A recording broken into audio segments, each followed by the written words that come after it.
Bonjour Jeanne. Bonjour Nicolas. Alors Jeanne Lepayet, donc je suis ravi de te recevoir sur Comptoiria pour ce 70e épisode, donc épisode anniversaire. Donc c'est super cool. Jeanne, toi tu es la créatrice, la fondatrice de Being Dream, Mm. qui est donc une solution extraordinaire qui permet à tout le monde d'accéder à la création graphique et d'exprimer ce qu'ils ont dans la tête. Jeanne, toi tu as un PhD en génétique, en biotechnologie de la Sorbonne. Donc à la base, tu es chercheuse et je pense que tu vas nous en dire plus, mais c'est ça qui est très intéressant aussi dans ton parcours. Euh, mais tout d'abord, Jeanne, est-ce que je peux te demander un petit peu ce qui se passe en ce moment dans l'IA générative, en tout cas depuis un an et demi, sortie de ChatGPT? Comment tu as vécu 2023 et les premiers mois de 2024? Vaste question. Je l'ai vécu. Alors, ce qui se passe en général, c'est quand même une grosse démocratisation de l'IA. C'est quand même quelque chose qui existe depuis les années 50, je crois même 1956, euh, mais qui était encore assez sous-marin et puis pas très accessible au commun des mortels, je dirais. Donc là, depuis 2021, il y a quand même une grosse démocratisation de ça. Ça permet aux gens de palper un petit peu la puissance de cet outil et puis ses limites aussi. Et puis, comment je l'ai vécu? Bah, assez bien parce que janvier 2021, quand je commençais à avoir l'idée de Being Dream, on m'a dit que c'était pas possible, ce que je voulais faire. Et c'est vrai qu'avec l'émergence de ce type de technologie, le champ des possibles s'est élargi dans la tête des gens aussi. Et ça a été assez bénéfique pour faire vivre ce projet. Mmh, génial. Donc tu avais cette idée déjà depuis 2021 Mm. et tu as commencé à travailler sur le projet à quel moment? J'ai commencé à côté de ma thèse, donc c'est pas comme si j'avais beaucoup de temps au départ. Ça se faisait sur le soir. Il y avait beaucoup de choses en même temps parce qu'en plus de la thèse, il y avait quand même pas mal de cours du soir que je donnais juste pour arrondir les fins de mois. Plus ce projet-là que je commençais à peine à débroussailler. Et puis après, je m'y suis mise à plein temps à partir de ma soutenance de thèse, donc octobre 2022. Et j'avais déjà pu débroussailler un certain nombre de choses en amont. Super. Alors, peut-être, Jeanne, juste pour nos auditeurs, donc tu peux nous présenter Being Dream, un petit peu ce que ça fait. Donc, je vais parler d'un outil de création graphique, mais est-ce que tu peux nous présenter un petit peu plus la solution que tu développes? Ouais. L'idée est vraiment née de permettre à tous, à toute personne qui est porteuse d'une idée, créatrice de connaissances, donc c'est pour ça que c'est né dans ce milieu scientifique dans lequel j'ai évolué, de pouvoir utiliser le stylo non seulement comme outil de communication, parce que tout le monde communique avec des visuels, mais aussi comme outil de réflexion. C'est au moment où on dessine, où l'on crée, qu'on se pose de nouvelles questions, et c'est au moment où on voit ce qu'on a dans la tête qu'on peut avancer dans nos réflexions et qu'on imagine les choses autrement. Et encore mieux quand c'est collaboratif, parce que plusieurs personnes peuvent se comprendre avec leur propre champ d'expertise sur des visuels communs. Donc ça, je l'ai vu assez tôt parce que je suis artiste graphique aussi, et donc j'ai passé plus de 10 ans à créer des visuels scientifiques, puisque c'était la sphère dans laquelle j'ai évolué. Donc sans visuel, on ne peut pas breveter, on ne peut pas publier, on ne peut pas avoir de Mmh. financement, enfin on ne peut pas faire grand-chose, quoi. Mais en fait, je me suis rendu compte que quand tu présentes un visuel à quelqu'un, peu importe le domaine, la personne se met à avoir des nouvelles idées, à rebondir dessus, à vouloir aller plus loin, à vouloir tester des choses. Et ça, c'est du temps perdu d'aller-retour incessant parce que la personne voudra toujours réfléchir et c'est assez humain. Et plutôt que de brimer ce genre d'interaction, c'est là que j'ai commencé à essayer d'imaginer quelle pouvait être une solution pour permettre aux gens de réfléchir à yeux ouverts et de le faire, pourquoi pas, à plusieurs aussi. C'est comme ça qu'est né le projet. Le fait que derrière, il y ait de l'IA générative, il y aurait pu avoir autre chose si autre chose s'y prêtait mieux. Donc c'était vraiment pas un choix de technologie, mais plutôt un besoin de répondre à un problème. Et la techno là, qui s'y prêtait le mieux, c'était de l'IA générative. Excellent. Donc oui, oui, toi, donc, il y a une question de timing, en fait, parce que cette IA, elle t'aide certainement beaucoup. Mais je comprends après que oui, toi, tu as une double compétence art et sciences qui est quand même assez unique, hein. Tu parles, j'ai vu que tu parlais de ta famille d'artistes. qui t'a permis de découvrir la science à travers l'art et le dessin, et d'une formation artistique, donc que tu as poursuivi tout le long de ton parcours scientifique. C'est ça. Donc moi, je trouve ça assez génial parce que, en fait, on voit que l'idée sur laquelle tu travailles aujourd'hui, c'est un truc qui t'anime ou qui est un petit peu à la rencontre de passions que tu as déjà depuis plusieurs années, voire presque une dizaine d'années. Ouais, je pense même plusieurs années. Enfin, Enfin, je veux pas depuis je te... suis. Ah, tu vas me vieillir. Depuis presque 30 ans, hein. Non, mais voilà, Bon, c'est alors, vraiment un truc qui m'anime au quotidien. Mais c'est vrai que c'est vraiment aussi un outil. Quand je vois les discussions que j'ai, même scientifiques, avec mes parents qui sont artistes, et je me dis, mais la richesse intellectuelle qu'ils ont à apporter à des discussions scientifiques qui ne sont pas du tout dans leur scope, avoir un outil qui permette de créer ces dialogues-là avec des personnes qui n'ont pas la même langue d'expertise, je trouve que c'est tellement enrichissant de pouvoir élargir un petit peu le champ des discussions avec des personnes qui n'ont pas les mêmes outils verbaux de communication, et je trouvais ça vraiment important. Donc c'est vrai, le projet s'est placé là à cause d'un vécu finalement. Hmm. Écoute, bah, tout s'aligne parfaitement bien. Et en plus de ça, tu as eu un autre projecteur. J'espère que le podcast en sera un aussi, mais c'est l'émission Qui veut être mon associé, qui veut être Mm. mon associé saison 4, que tu as gagné. Non, je plaisante. Et donc, sur laquelle tu as eu en tout cas un investissement. Tu as réussi à séduire le jury avec ton projet. Donc, un investissement de 500 000 euros. Hein, je pense que c'est public, ils le disent dans Oui. l'émission, pour aller plus loin. Comment est-ce que tu as vécu cette émission? Est-ce que derrière, ça t'a ouvert plein de portes?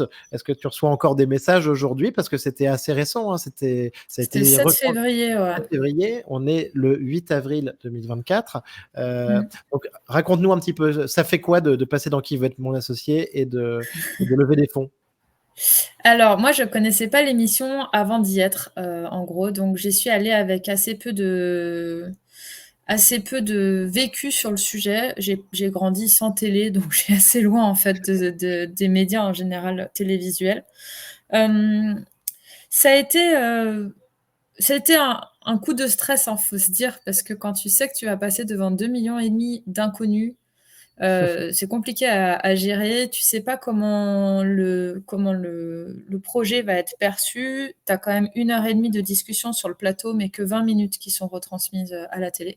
Et donc, Mmh. selon le découpage qui est fait, est-ce que les gens vont bien comprendre ce que je fais, ou est-ce que on va juste me calquer sur des technos qui existent déjà, et on va pas comprendre le plus du projet. Donc ça, c'était assez stressant.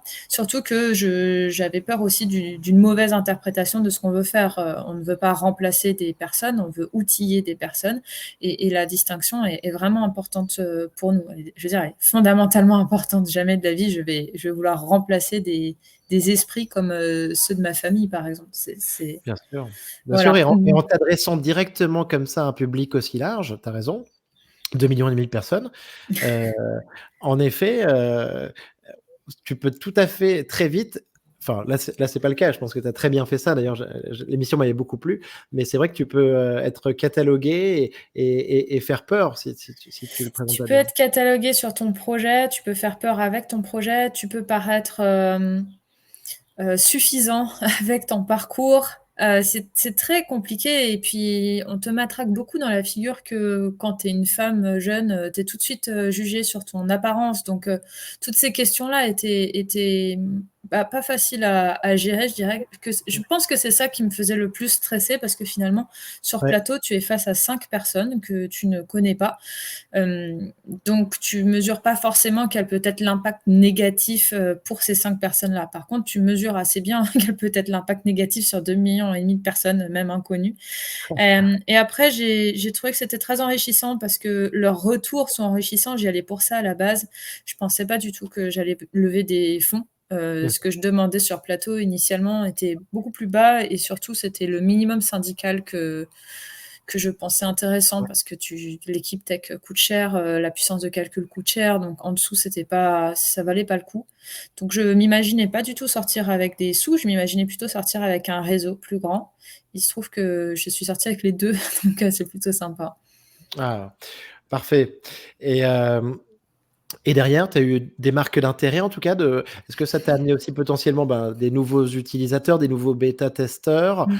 euh, et peut-être aussi des investisseurs qui peuvent te contacter pour la suite? Ça. Alors, il y avait des prospects qu'on avait déjà, avec lesquels on était déjà en train de discuter. Et puis, en fait, ces prospects-là nous ont vus aussi à la télé. Et puis, je pense que ça a donné une crédibilité supplémentaire. Donc, ça a un petit peu accéléré les process avec eux. Ça, c'est vraiment sympa. Je me dis que si ça avait été négatif, ça aurait fait exactement l'effet inverse. Donc, ça aurait été vraiment pas sympa. Le fameux vu à la télé, quoi. Ouais, c'est ça, le vu à la télé. Et puis en fait, finalement, là, c'était plutôt porteur. On a eu plusieurs milliers de personnes qui se sont inscrites en liste d'attente. On pensait pouvoir ouvrir les tests plus tôt. Et puis, ben voilà, les aléas de la tech font que on a préféré attendre d'être vraiment sécurisé pour pouvoir ouvrir les accès. Donc, dans 2 mois, normalement, on a les accès ouverts. Mmh.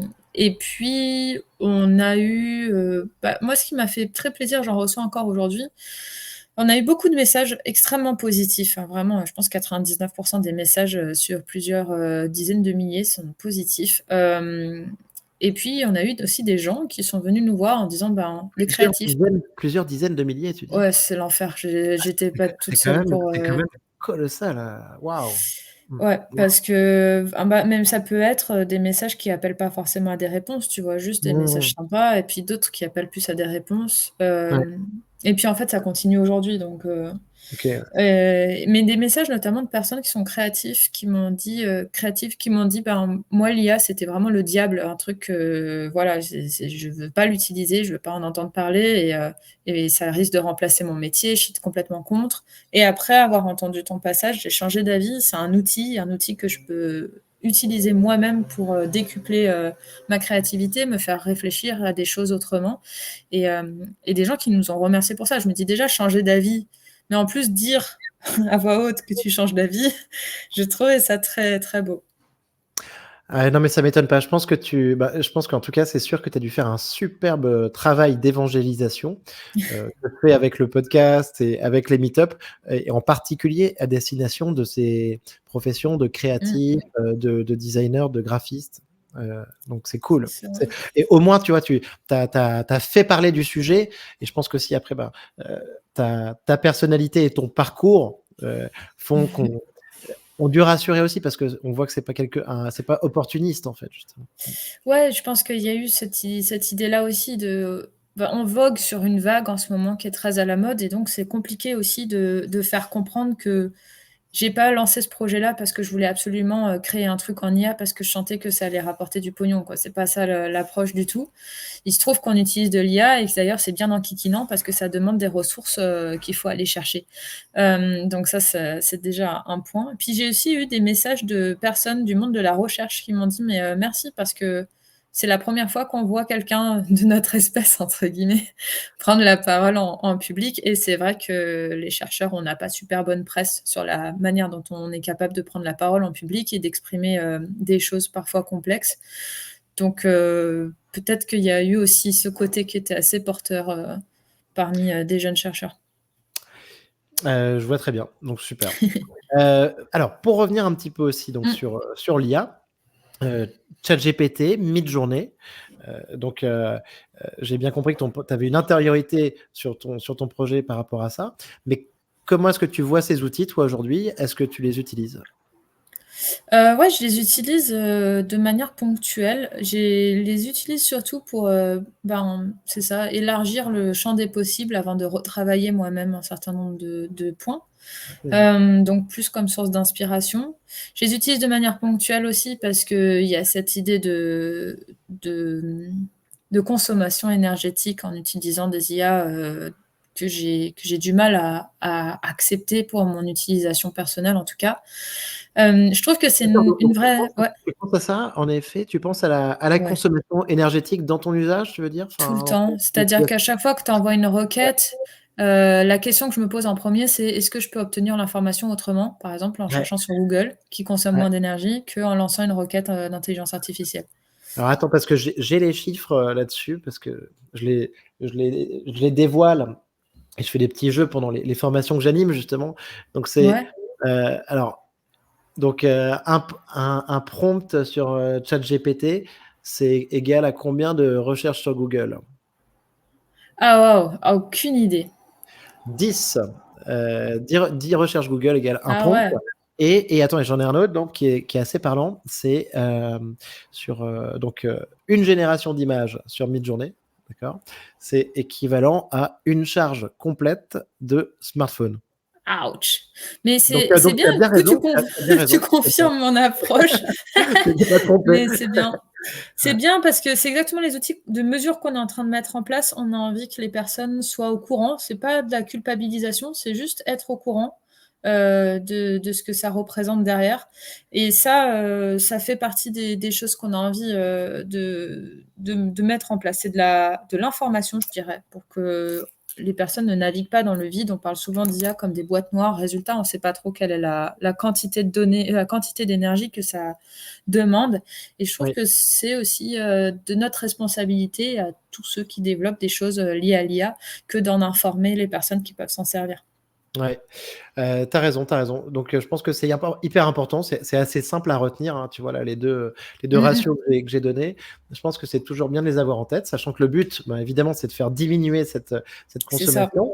Et après, en parallèle, alors moi, je fais de la formation avec My Connecting IA. Donc, ce que je dis de temps en temps, c'est si on peut apprendre même à mieux prompter, d'une certaine manière, ça Et peut être oui, presque vu comme un acte citoyen parce qu'on arrive au même résultat, voire un résultat meilleur, avec une consommation d'énergie inférieure. je suis bien d'accord avec toi et c'est un peu l'approche qu'on a aussi chez Bing Dream, c'est on ne veut pas que les personnes apprennent à parler à une machine. Tout ça, c'est stupide comme principe.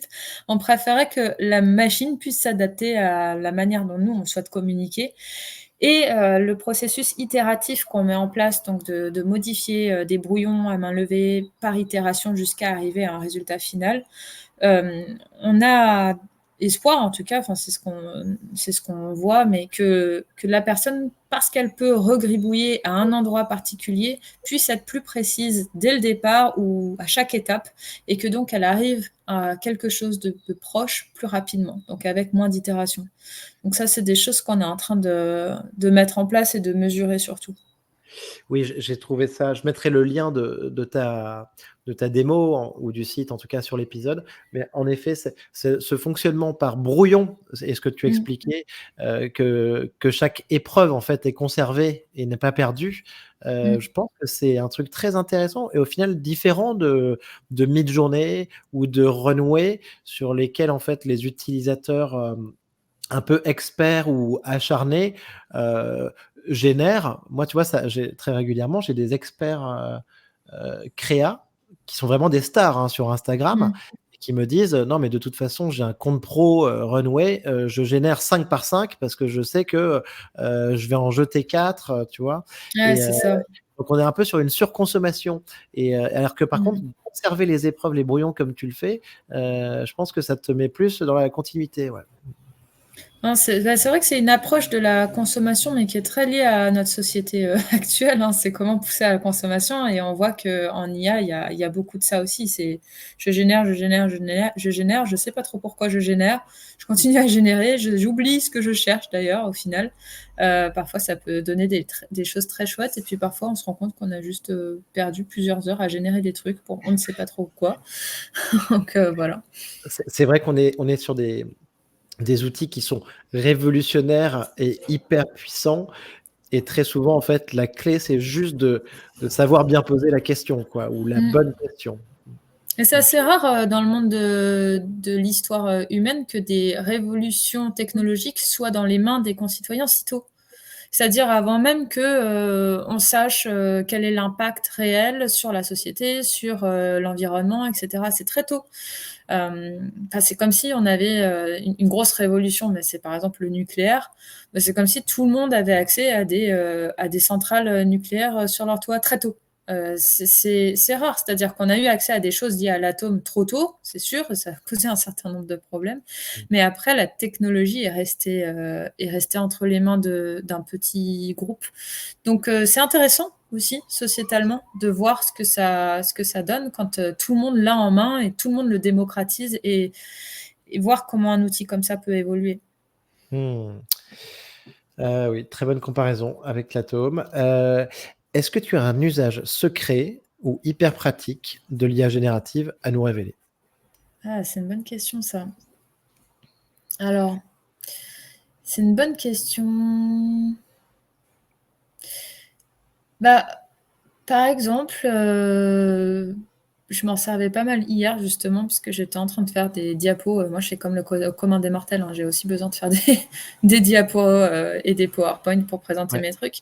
Et j'utilisais Bing justement et je me disais mais pourquoi je passe par Bing et pas par Midjourney ou autre chose, au-delà du fait que je peux utiliser Bing, c'est que ce que j'aimais bien faire, c'était faire des collages. Je prenais plusieurs photos, une photo d'une personne en train de dessiner, une photo d'une personne sur un ordinateur, une photo de Saint-Pétersbourg ou je ne sais quoi, et je faisais un montage comme ça, donc vraiment en coller-coller.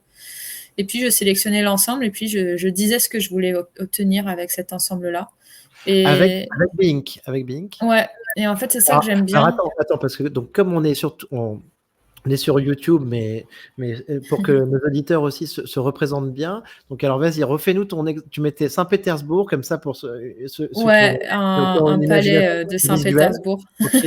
Ensuite, Je après, mettais une fille en train de dessiner sur une feuille de papier et je mettais un gars sur un écran d'ordinateur. Et en fait, ce que je et voulais que tu ça tu donne, mets les trois sur je ton mets ça, board. ouais, je les copie-colle vraiment CTRL-C, CTRL-V basique.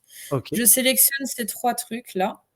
Et ce que je cherchais à obtenir était une image d'une personne en train de dessiner à côté d'un mec qui, lui, était en train de faire des trucs sur l'ordinateur. Donc, cet esprit collaboratif avec chacun son médium, en gros. Et ensemble, ils imaginaient quelque chose. Et ce quelque chose-là devait ressembler au château de Saint-Pétersbourg. Donc, c'est des choses comme ça où je me dis, mais parfois, moi-même, alors que j'aime bien dessiner, etc., mais il y a des moments, tu as juste des univers dans ta tête qui pop, tu les récupères, tu les copies-colles, ça te prend 2 secondes et demie, et tu génères des images avec ça. Et il y a des choses qui ont été faites que je trouvais vraiment bien par rapport à ce que j'avais en tête. T'as réussi à sortir quelque chose là-dessus, donc Ouais, sur cette. alors je pourrais t'envoyer des exemples de trucs. Alors c'était cet exemple-là ou un autre, mais ça c'est vraiment un côté hyper rapide et ludique aussi. Tu as une idée en tête, tu fais du patchwork de trucs, tu positionnes un peu très, très grossièrement et tu arrives à obtenir des choses qui sont assez sympas. Et avec un prompt aussi, hein, donc Et avec un prompt vraiment ridicule pour le coup, c'est genre groupe de personnes créant ensemble et le dessin devient la réalité. Un truc comme ça, je crois. J'ai pas dû me casser la tête plus que ça. Ah ouais, non, mais écoute, j'ai hâte de voir cette image. Peut-être que je pourrais m'en servir pour illustrer notre podcast, l'épisode sur LinkedIn ou une autre création. Donc c'est super. Ok, donc, mais on voit donc la puissance de cet outil et la facilité avec laquelle, en tout cas, on peut créer. Euh, Est-ce que, ma question récurrente, Jeanne, est-ce que ChatGPT a passé le test de Turing, selon toi? C'est une bonne question. Alors, quelle version?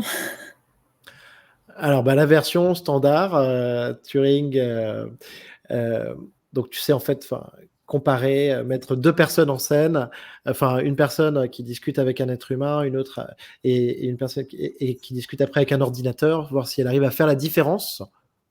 Bon, ça, c'est la version standard, mais c'est vrai qu'après, pas mal de personnes demandent à avoir un test amélioré de Turing qui peut se décliner Mm. sous, qui peut se décliner. Enfin bon, donne-moi ton point de vue là-dessus surtout. C'est une bonne question. Moi, je pense que ça n'a pas dû bien se passer, le test de Turing avec ChatGPT. Il en fait ou pas, du coup? Oui, j'imagine. Oui, oui, oui, oui, t'en as plein qui le font. Ouais, ouais. Mais par contre, non, non, mais par contre, une vraie expérience, tu vois, en bonne et due forme, une expérience scientifique, comme tu les Mm. connais sur le sujet, à ma connaissance, ça n'a pas été fait. Ok, ça serait intéressant de vérifier. Ouais. Mais écoute, je pense pas que ça se soit passé de manière très positive pour ChatGPT, en tout cas, ce test-là. Euh, j'imagine pas un truc qui se passe très correctement. Toi, tu utilises ChatGPT+, GPT-4, Non, la base, vraiment la base la de version base. gratuite 3.5. Ouais, j'ai teste évidemment les outils parce qu'il faut bien Ouais. qu'on regarde comment ça avance l'IA dans la vraie vie. Ouais. Et l'équipe aussi, teste pas mal de trucs, mais finalement, on n'est pas les plus grands joueurs avec des IA génératives, à la base, justement parce que le projet était pas tant de faire de l'IA générative, mais de faire, vivre cet outil-là. Et en fait, on se rend compte qu'en voulant mettre au point Bing Dream, on se retrouve à créer des choses en IA générative, enfin à créer des modèles qui n'existent pas encore. Et c'est intéressant comme quoi, selon l'approche que tu as, tu vas avoir des besoins différents. Donc c'est des trucs, dont je pourrais pas parler là aujourd'hui parce que c'est en cours de rédaction de brevet, mais dans quelques mois, on espère pouvoir en parler un peu plus en détail. Ah d'accord, parce que donc ce que tu dis, c'est que vous déposez des brevets aussi avec, Bing, Ouais, Dream? D'accord. exact. En total, ça va être 3 cette année, a Ah oui. priori. Donc voilà, ça avance bien, mais c'est rigolo, comme quoi on arrive à innover sur des choses, sans s'y attendre, en train de se dire: «Bah, c'est évident qu'il faut faire ça comme ça» et se rendre compte qu'en fait non, ça ne se fait pas du tout comme ça dans la vraie vie. En tout cas, chez les autres personnes, qui sont sur ce terrain de jeu aussi et que ça demande pas mal d'astuces et de ressources, intellectuelles pour pouvoir mettre au point ce qu'on a en tête, ouais. Ouais, bien sûr. Jeanne, j'ai vu que tu étais dans des associations, en tout cas, enfin, que Being Dream était, aussi, enfin, une entreprise, deep tech. Ouais, Et comment est-ce que tu vois la place de la France, donc, en aujourd'hui deep tech. en deep tech et en IA générative? Eh bien, écoute, pas au niveau de son potentiel, en vérité. Il y a énormément de c'est des tronches, enfin des cerveaux, français en IA Ouais, qui sont partis, aux US parce que ça payait mieux ou parce que les opportunités étaient plus grandes, mais depuis des années, depuis des dizaines d'années même. Donc là où ça me rassure, c'est que je sais qu'on a un potentiel, créatif et R&D et tout ce que tu veux, incroyable, vraiment en France, notamment en IA. Donc i ça je trouve que c'est plutôt un bon point et ce que j'ai voulu faire aussi à travers ce projet-là, parce qu'on est beaucoup de jeunes docteurs dans l'équipe, c'est pouvoir valoriser de la recherche en intelligence artificielle française, mais aussi la valoriser commercialement par une entreprise française. Parce que ce qui se passe aujourd'hui, c'est que la recherche est en public, ce qui doit l'être, enfin je suis plutôt pour. Elle est donc publiée dans des journaux, accessibles à tous et bah, les US sont quand même très bons vendeurs, très bons commerciaux et donc ils peuvent, comme tout le monde peut, récupérer, ces résultats de recherche, les marketer, en faire des produits et les vendre. Donc en fait, la France se retrouve à payer de la recherche et acheter des produits. Donc le ouais. retour sur investissement il est pas folichon, quoi. L'idée c'est de travailler un petit peu, là-dessus aussi, de pouvoir, redonner confiance, aux Français qui sont peut-être moins au courant de ce genre de choses et de montrer qu'il y a des possibilités qui peuvent se faire sur le territoire. Donc je suis plutôt optimiste en vérité sur ça, parce que c'est pas une question de cerveau et c'est pas non plus une question de capacité de recherche, c'est plutôt une question de capacité d'évolution de ces cerveaux-là qui s'y retrouvent pas en France. Est-ce que tu peux nous présenter un petit peu ton équipe, justement, Jeanne, Ouais. chez Blink Dream? Parce que c'est un peu toi le visage aujourd'hui, notamment avec cette émission, mais j'imagine que tu es pas toute seule et s'il y a des Mmh. profils, issus de la recherche, c'est intéressant. On est 7 aujourd'hui dans l'équipe et on est quasiment la moitié issus de la recherche, donc docteurs, jeunes docteurs.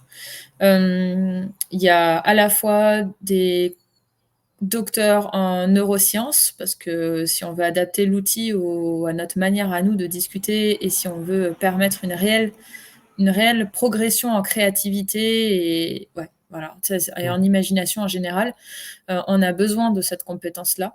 On a, bien sûr, des compétences en intelligence artificielle et machine learning. Ça paraît assez, logique. Après, on a des personnes qui sont plutôt, ingénieurs seniors, donc computer vision, machine learning aussi, bien sûr. Ouais. Hem Et puis, une partie, sales, mais c'est que des personnes qui ont parce que même la sales, ce sont des gens qui ont fait un parcours scientifique avant. Donc en fait, on se rend compte que l'équipe a beaucoup réuni des personnes qui sont uniquement chimères entre, plusieurs choses, enfin des mélanges quoi, des parcours un petit peu, exceptionnels ou des choses qui se sont ouais, des choses qui sortent un petit peu de l'ordinaire et c'est ça que j'aime bien aussi parce que c'est un projet qui a pour but de permettre à des expertises différentes de communiquer ensemble et du coup, j'apprécie assez qu'au sein de l'équipe même, il y ait des gens qui aient touché à plusieurs expertises différentes justement et puis c'est une équipe très variée, c'est-à-dire que ça va de 23 ans à 63 ans, 64 maintenant. De Ce 7 sont à des soi de 7 personnes, à 77 ans. ouais, c'est ça. C'est, beaucoup de cultures différentes aussi dans cette équipe et puis, étrangement, une majorité de filles. Ah, Donc comme quoi, on bien. s'y attendrait pas. Ah bah, c'est écoute, super, super, oui, c'est vrai qu'on le dit toujours, il y en a pas assez aujourd'hui dans l'IA générative, Mmh. donc c'est très bien que d'avoir cette majorité, féminine. Hem, Jeanne, j'aimerais te demander aussi sur Big Dream, donc la soci est-ce que tu es en discussion avec, des grands groupes, des industriels? Ouais, On pourrait tout à fait imaginer, enfin, on imagine très bien Bing, Dream, pour faire de la conception, pour, faire de la modélisation, heu c'est et ça. je sais pas, tu vois, n'importe quelle grande boîte, heu, un Dassault Systèmes, un Decathlon, je donne vraiment des noms au hasard Ouais. et tu m'as jamais parlé de ces acteurs-là, mais est-ce que, par exemple, tu discutes avec des boîtes de cette taille-là, et est-ce qu'ils réfléchissent à intégrer un peu ton outil, par exemple? Alors effectivement, on discute majoritairement avec des grands groupes, pour le moment. Ça nous permet de faire évoluer l'outil, avec des acteurs, du marché qui sont assez importants. Je vais pas en citer particulièrement si ce n'est un, aussi parce que c'est marrant, tu l'as cité, mais, Je peux Dassault écouter? Systèmes Ah génial. aussi, parce qu'en fait, dans notre advisory board, on a une personne, qui était, COO de Katia de chez Dassault Systèmes Mmh. et en fait, c'est hyper intéressant parce qu'on a des retours, de comment ça peut fonctionner. On est pas mal en échange avec eux, on bénéficie de leurs retours, clients. Parfois, il y a un monde entre entre ce que le client pense avoir besoin et ce dont il se sert vraiment. Et eux, bon, bah, ils ont quand même des années de travaux, terrain sur ces questions-là, donc c'est assez appréciable de pouvoir échanger avec ces groupes-là. Ah, écoute, je suis super content parce que j'ai cité 2 noms comme ça, tu vois, sans préparation et j'en ai quand même un juste, peut-être le deuxième un jour aussi, je te le Ouais, souhaite. ouais, c'est ça. Je vois très, très bien la logique. Je pense que c'est très important pour eux aussi de l'autre côté, eux aussi, c'est très intéressant pour eux de suivre un petit peu ce qui se fait. C'est ça. Donc c'est génial. OK, très bien. Hem OK. Jeanne, toi, comment est-ce que tu vois l'IA générative? Est-ce que tu vois ça avec sur l'éducation? Est-ce que tu penses que c'est quelque chose qui peut, nous aider à nous former, répondre un petit peu au manque de profs, de l'éducation nationale? Est-ce que tu penses que ça va révolutionner notre formation? Hem, c'est une question, touchy, hein, parce qu'un outil, selon comment il est utilisé, ça peut, être très négatif ou à l'inverse très positif. Je vais me focaliser sur, ce qu'on peut imaginer de positif parce que je pense que le monde des médias, est tout à fait, apte à se focaliser sur ce qu'on peut imaginer de négatif. Mais en tout cas, sur ce qui est de positif, je pense que ça peut être, un outil qui permette à des personnes donc des enfants aussi, mais de travailler un peu plus en collaboration les uns avec les autres. Ça peut être un outil qui peut, lisser un peu des différences, par exemple des enfants qui parlent pas encore bien, alors que des camarades parlent mieux, qui écrivent pas encore bien alors que des camarades parlent mieux ou qui dessinent pas encore bien et cetera et donc ça peut, peut-être être un peu plus inclusif dans certains cas d'usage en tout cas et permettre à des groupes d'enfants de partager des choses, de créer à plusieurs. Je pense que ça peut être intéressant et pourquoi pas de permettre à des professeurs ou des enseignants d'avoir des cours peut-être, plus interactifs, un peu moins spectateurs de ces cours-là. Et puis après, de manière très basique, moi je me rappelle de présentations visuelles de certains profs, mais l'enfer quoi. Ça va que tu es intéressé par ce que tu apprends, mais je vois pas dans quel monde tu peux intéresser qui que ce soit qui n'est pas déjà intéressé par des présentations aussi horribles à regarder. Donc je me dis que rien que pour un côté un peu plus esthétique, c'est-à-dire donner envie aux gens d'aller dans certaines filières, ça me paraît assez intéressant. Après, je reste, je reste vigilante, je dirais, sur les dérives que ça peut aussi avoir. Mmh. Donc, voilà. Mais c'est vrai que ce que tu dis, et ça, c'est, je pense, une de tes spécialités, mais sur la représentation, donc les schémas scientifiques, justement, de tous ces papiers, à la base, c'est pas évident. Il faut des illustrateurs qui passent des heures dessus, des artistes. C'est Euh, ça. et là, en fait, tu peux aller beaucoup plus vite. Bah, en fait, Oui. les scientifiques vont pas forcément les demander ou aller payer des illustrateurs externes, sauf si vraiment c'est le papier du siècle. Et donc, ce qui se passe, c'est que les visuels sont assez, assez catastrophiques en termes d'intérêt visuel même. Et puis le problème, c'est que quand ils font appel à quelqu'un d'extérieur, c'est une personne qui n'a pas le vocabulaire scientifique adapté, ce qui est normal, elle a d'autres expertises. Et donc, il y a une déperdition d'informations, une perte de temps qui est énorme pour les deux. Donc, c'est parce qu'en général, le scientifique ne va pas payer plus cher parce que la personne d'en face a besoin de plus d'aller-retour. Donc, il y a vraiment un ratio temps perdu pour un certain coût donné, c'est très compliqué. Et donc, parfois, tu as juste envie de leur dire, mais attends, tu veux tester des trucs, tu as d'autres idées, mais prends le dessin, amuse-toi avec, dessine des trucs, fais-le évoluer comme tu veux. Une fois que tu es bien sûr dans ta tête de ce que tu veux, là, tu reviens vers moi. Mais c'est vrai que ça aiderait beaucoup, mais je pense, dans tout ce qui est de l'élaboration intellectuelle de quelque chose, que de pouvoir voir un peu plus précisément ce que tu as en tête, parce que c'est là que tu vas à faire avancer ton raisonnement. Parfois, tu es juste bloqué, c'est assez flou, et tu n'arrives pas à avancer. Donc, c'est ce genre de choses que je pense intéressantes à mettre en place aussi dans des secteurs liés à l'éducation, effectivement. Ouais, bien sûr. Et c'est ce que Being Dream, en tout cas, C'est participe à faire aussi. C'est ce vers quoi j'aimerais effectivement aller. Et puis ça va aller vers d'autres terrains aussi. C'est-à-dire, par exemple, aujourd'hui, si tu veux réhabiliter un quartier, plutôt que de discuter que avec des architectes et avec le maire du quartier, ben, pourquoi pas faire vraiment participer la population, de les faire dessiner, imaginer ce qu'ils ont envie d'avoir dans leur quartier, comment ils pensent circuler dans leur quartier.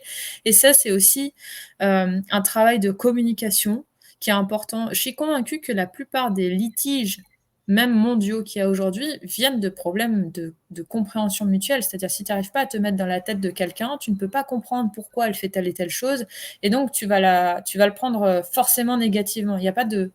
C'est difficile de comprendre et d'avoir un recul s'il y a eu un problème de communication au départ. Donc je pense que créer des outils qui fluidifient cette communication et qui soient inclusifs, ça peut que bénéficier au plus grand nombre, je pense. J'espère. Évidemment, évidemment. Donc, une amélioration de la communication, je vois très bien. On me donnait un exemple la semaine dernière sur, tu vois, donc un projet immobilier justement sur lequel, tu vois, il y avait une boîte d'architectes qui répondait à un appel d'offres.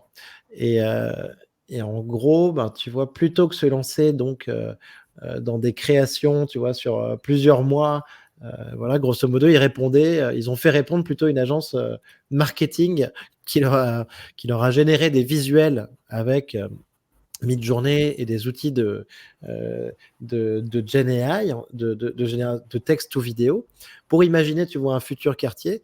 Et il me disait qu'en fait, ben, tu vois, il y avait une espèce d'accélération là-dessus qui permet de se représenter quelque chose sans aller au bout du travail de l'architecte, Mm. se faire une image et, et d'éviter de perdre, tu vois, trop de temps sur un appel d'offres ou sur lequel en fait il risque de ne pas passer non plus. Mais en même temps, on arrive quand même à se représenter un petit peu le projet assez facilement et assez rapidement. Et je trouvais ça assez marrant parce que je pense que ça peut bousculer, tu vois, pas mal de circuits de vente qui étaient C'est ça. qui peuvent sembler aussi un petit peu dépassés. Parce que faire bosser, tu vois, des gens pendant 3 mois pour un truc, pour savoir est-ce que c'est dans la bonne direction ou pas, et est-ce qu'on jette à la poubelle tout ce qui a été fait, ben, une fois de Mmh. plus, on en revient un petit peu sur les générations pour rien de tout à l'heure, mais c'est un peu du gâchis, quoi. Bah, ça me fait penser à une entreprise avec laquelle on discute qui me disait justement: «Bah, nous, on passe, 3 mois à passer, de l'idée au prototype 3D et parfois on se rend compte, une fois qu'on est arrivé là, qu'en fait, on aurait peut-être, pu faire les choses autrement, que ça aurait mieux rendu dans l'espace et cetera». Sauf que, ben, on n'a pas envie de tester parce qu'il faudrait repartir dans 3 mois de process et donc du coup, ça nous coûte trop cher et on le fait pas et je me dis: «Mais toutes ces bonnes idées à côté desquelles on passe juste parce que, on n'a pas les outils adaptés pour pouvoir tester nos idées avant de se lancer dans de la prod, dure, mais je trouve ça vraiment dommage. Ah bah, c'est génial. Donc, en fait, ça veut dire, on parle d'une accélération du prototypage, quoi. Enfin, Ouais, je pense qu'il y a 2 points. Il y a comment avoir plus d'idées, déjà, ouais. comment tester plus d'idées, c'est-à-dire qu'à partir du moment où tu peux tester tes idées visuellement, tu peux les explorer. Donc comment explorer un maximum d'idées et même des idées en dehors de ce que tu aurais eu l'habitude d'imaginer? Et puis, l'autre chose, c'est, mettre en situation plus rapidement. Donc tu vas mettre en situation d'autres personnes et du coup, elles vont pouvoir participer à l'élaboration de tes idées. Et ces 2 trucs-là, à mon avis, peuvent vraiment propulser, des innovations qu'on n'aurait pas faites comme ça, des process qu'on n'aurait pas initiés de cette manière, qui me paraissent assez intéressants. C'est génial. C'est la magie de la démocratisation de l'IA. Super Jeanne. Par rapport donc toi qui es une scientifique à la base, est-ce que tu penses que ces LLM et modèles de génération d'images, hein, peuvent nous conduire à des possibilités, à des grandes découvertes au niveau scientifique? Ouais, il y a un truc, duquel on parle, bah, depuis qu'on parle de l'ère des données. Maintenant, on parle de l'ère de l'IA, mais en fait, l'IA, il y a pas d'IA sans données. C'est que depuis quelque temps, quelques dizaines d'années, on collectionne un nombre incalculable, d'images et de données en général. De données, mettons.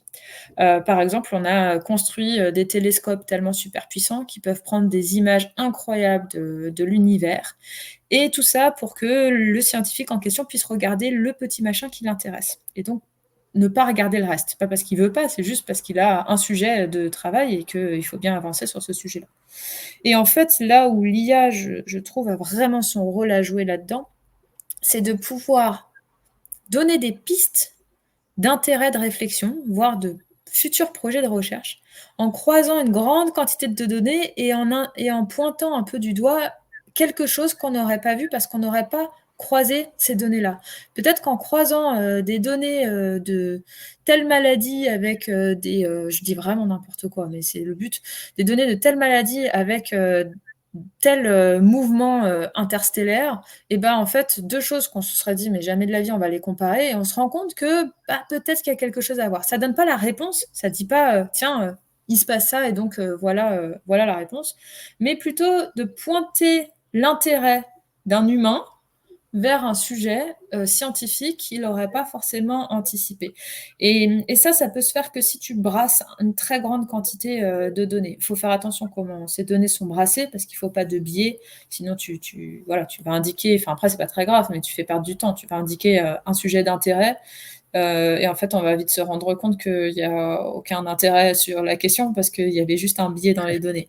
Mais ça peut en tout cas pointer du doigt des sujets de recherche qu'on n'aurait pas anticipés.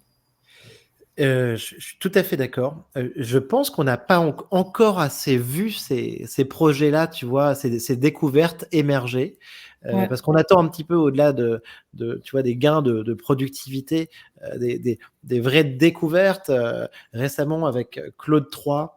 Donc Mmh. le dernier LLM de Anthropic, on a dit qu'il arrivait qu'il avait fait des petites découvertes sur des papiers sur le quantique, mais à la base on parle de LBD, donc Literature Based Discovery, une découverte en comparant des grands corpus de données comme ça. Mmh. Et c'est vrai, quand on voit toutes les publications scientifiques que tu connais bien mieux que moi, hein, mais sur les archives, justement, tous ces papiers, en fait, pouvoir les croiser de manière quasiment instantanée, hein, parce qu'on parle de ça aujourd'hui. Ouais, Quand on voit les fenêtres de tokens, 1 million de tokens sur Gemini, 200 000 c'est sur ça.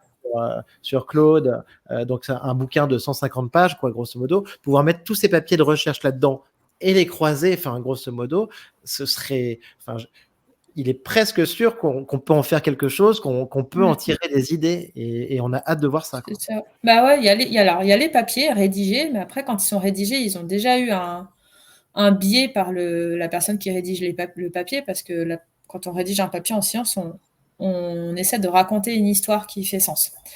Et par contre, il y a un autre truc, c'est vraiment de brasser les données brutes, les trucs qui n'ont pas été analysés, qui n'ont pas été interprétés. Parce que ces données brutes-là, à mon avis, elles recèlent des choses, mais tellement fantastiques. Quand on voit que pour faire des IRM, parfois du cerveau, on fait des sous-couches au millimètre près, tout ça pour regarder un machin. Donc, ça se trouve, il y a une sous-couche dans tout ça qui nous intéresse. Et ben, toutes ces quantités énormes d'images, elles pourraient continuer à être brassées. Et je pense qu'il y a des projets là-dessus. Enfin, ça, j'en suis convaincue. Je sais qu'il y a des projets là-dessus, sur ces données-là. Et peut-être que le citoyen n'est pas encore franchement au courant de ce qui se passe tant qu'il n'y a pas de grande percée en la matière. Mais ça me paraît être une application de l'IA qui est essentielle, vu la quantité de données qu'on amasse pour pas en faire grand-chose. Oui, je suis tout à fait d'accord. Et je pense qu'on n'en parle pas assez, mais je pense que les LLM, donc l'IA générative, vont être un petit peu, tu vois, comme des microscopes ou des télescopes, tu vois. Enfin, ces inventions, tu vois, qui nous permettent ensuite de mieux comprendre le monde, parce que sinon, juste pour un être humain, tu vois, se taper tous ces documents, ces datas, c'est assez compliqué. Et peut-être, enfin, j'espère que plein de choses vont en sortir, mais j'en suis assez convaincu. Trop bien. Jeanne, est-ce que tu as une timeline pour ce qu'on appelle l'AGI, donc l'intelligence artificielle générale? Tu veux dire, est-ce que j'imagine ouais. Est-ce que j'imagine quand est-ce que ça peut sortir, tu veux dire, ouais, ou... tout à fait, ouais, qu'on peut y être. Alors c'est marrant, j'ai peut-être pas la réponse à ta question, parce que j'ai rarement vu l'intérêt de vouloir copier l'humain, même de surpasser l'humain. En fait, je me dis, biologiquement, l'humain ressemble à ce à quoi il ressemble. Il y a des gens, par exemple, qui disent la nature, elle est trop bien faite, elle a tout optimisé. Pas du tout. C'est juste de laisser erreur. Et donc, c'est plein de mutations, qu'on peut appeler ça essais. La majorité de ces mutations-là sont invisibles, ça fait rien de quoi que ce soit. Et puis, une grosse partie, elles sont néfastes, donc erreur. Et puis, une petite partie, elle va apporter quelque chose de mieux. Et donc, en fait, ce qui se passe, c'est des concepts un peu de biologie, là, mais Là, tu nous parles d'évolution, on est d'accord? Ouais, je te parle d'évolution, mais qui va expliquer hyper pourquoi, intéressant. Vas-y. pourquoi ça... En fait, ce qui se passe, c'est qu'à chaque fois qu'il y a eu une évolution, on parle de fitness, une fitness d'une population. C'est des termes qui ne sont pas forcément très bien choisis par rapport à ce qu'on entend par fitness aujourd'hui. Et donc, ce qui se passe, c'est que tu vas arriver à un certain optimum qui correspond à ton environnement, etc. Et quand l'environnement va changer, tu vas avoir ces tests d'essais-erreurs qui vont t'orienter vers des changements, mettons. Mais ça te demande un coût énorme, un coût énergétique à la population pour pouvoir continuer à faire ces changements-là. Bon, bref, pour aller plus court, ce que je veux dire, c'est que l'humain ressemble à ce à quoi il ressemble par ces tests-là. Et donc, si jamais la biologie avait été intelligente, si jamais l'évolution des espèces avait été intelligente et ne se faisait pas à l'aveugle, parce que c'est ce que ça fait aujourd'hui, les tests d'essais-erreurs, c'est à l'aveugle, sûrement qu'on aurait ressemblé à rien à voir de ce qu'on ressemble aujourd'hui. Et donc, quand on regarde ce que font la robotique, par exemple, donc la robotique, souvent, ils aiment bien créer des choses qui ressemblent à des humains. Mais quel dommage. Enfin, je veux dire, qui n'a jamais rêvé d'avoir des yeux derrière la tête ou d'avoir un troisième bras pour pouvoir faire plus de trucs? Donc, pourquoi est-ce qu'on se retrouve avec des robots humanoïdes qui sont tout aussi handicapés que nous? Et donc, pareil avec l'intelligence générale artificielle, où on veut se rapprocher de ce qu'est capable de faire l'être humain. Pourquoi est-ce qu'on ne prendrait pas le problème complètement autre, de se dire, tiens, l'humain pense de cette manière-là. Est-ce qu'on ne pourrait pas imaginer une intelligence qui penserait complètement autrement et qui pourrait être complémentaire de notre manière à nous de penser? C'est plutôt ça que j'imaginerais intéressant et du coup, c'est pour ça que je suis incapable de répondre à ta question parce que moi, j'attends l'autre partie qui arrive, en fait. Mmh. J'attends la partie où on va pas vouloir mimer, mais on va vouloir faire autrement, faire différemment. Ah oui, oui, non, mais je comprends tout à fait. C'est un éternel débat, hein, qui est valable aussi en robotique. Je regardais là une vidéo sur le CEO de Figure, qui est une boîte de robotique humanoïde financée, à hauteur de 675 millions de dollars par OpenAI. Et tu vois, c'est ce qu'il dit.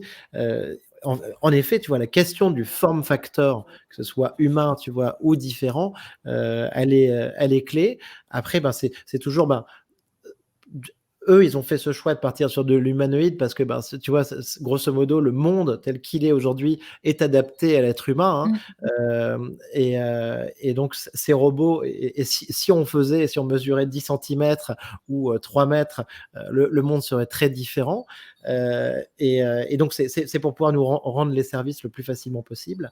Tu as une phrase de Steve Wozniak, le cofondateur de Apple, que j'ai trouvé marrante. Souvent, on parle de AGI en mode, bon, bah voilà, avoir des capacités équivalentes à l'être humain, et c'est valable dans tout le tertiaire. Mais lui, il te dit, AGI pour lui, c'est le jour où un robot arrive à rentrer dans une maison et à se servir un café à la machine à café, quoi, tu vois, enfin à la Nespresso. Et ça, je trouve ça quand même assez marrant. Mais derrière, c'est vrai que oui, il peut y avoir de l'autre côté, on peut partir dans un sens complètement différent et voir une complémentarité. Et je pense que c'est déjà une certitude en vrai, même si ChatGPT, l'IA générative, on est sur les réseaux neuronaux, qu'on copie le fonctionnement du cerveau. Je pense qu'on va voir apparaître déjà quand même, et on voit apparaître des intelligences qui sont différentes de la nôtre. Mmh. Ouais, après, c'est toujours, hyper difficile d'imaginer un truc, radicalement différent parce qu'on imagine qu'à partir de ce qu'on connaît. Mais ça peut être, un vrai sujet philosophique pour le coup. Qu'est-ce qu'on pourrait imaginer comme intelligence qui soit radicalement différente de la nôtre? Mhm. En gros, oublier ce qu'on sait et voir comment on peut imaginer une autre réalité. Hmm. Super intéressant, Jeanne, ça fait rêver. Euh, Écoute, super. Dernière question, Jeanne. Donc, ton livre ou film de science-fiction préféré? Ah oui. Hem, c'est pas facile, hein, mais je pense que alors mon livre de science-fiction préféré, je vais pas être très originale, mais clairement, 1984 de George Orwell, je le trouve Mhm. fantastique. Vraiment fantastique. Et mon film préféré, je pense qu'il y en a 2, un très vieux qui est irregardable, je trouve maintenant, parce qu'il y a des films qui vieillissent mal, c'est Soleil vert et un moins vieux qui était, Bienvenue à Gattaca. Hmm. On est pas mal dans la dystopie, hein, dans tous ces cas-là, mais en fait, ce que je trouve intéressant dans les 3 et dans les dystopies en général, c'est la partie philosophique de ce à quoi ça fait penser, comment est-ce que ça nous fait réfléchir, et une certaine forme de miroir par rapport à où est-ce qu'on en est aujourd'hui et comment les dérives peuvent nous amener, de l'autre côté. Bien sûr, bien sûr. Bah, en tout cas, ces dystopies, au final, c'est vrai que c'est ce qui a le plus fonctionné au box-office. Hein. Enfin, Ouais, euh, et on préfère souvent ces histoires-là à des histoires de bisounours, mais au moins, ça nous aura permis d'envisager pas mal de scénarios ouais, c'est clair. alternatifs qu'on veut éviter. Voilà. Ok, super. Non, non, mais oui, oui. Et Soleil Vert, je l'ai jamais vraiment vu en entier, mais je vois très bien que c'est un classique. C'est vrai que ça doit pas être facile à regarder, mais ça doit être marrant quand même, en le voyant un peu en Ouais. mode série B, quoi. Enfin, Je l'ai vu très jeune, donc j'avais pas encore trop dans l'idée, qu'on pouvait faire mieux en matière de cinéma, mais non, je le trouve vraiment, pareil, intellectuellement, il fait réfléchir. Moi, c'est ça que j'aime bien, en fait, c'est les choses qui te font, qui te questionnent. Les ouais. choses où tu sors de là et tu as envie d'en discuter pendant 3 semaines en train de te dire: «Mais tu te rends compte et imagine si» et voilà, c'est ça qui me plaît. Imagine, on est dans une simulation, en fait. Ouais, c'est ça. Ok, super. Eh bien, sur cette grande question, Jeanne, je te laisse. C'était génial de faire ce podcast avec toi. On va Merci à suivre toi de très surtout. près tes aventures avec Being Dream. Et merci beaucoup, Jeanne, et à bientôt. Merci beaucoup. Ciao, ciao. À très vite. Salut.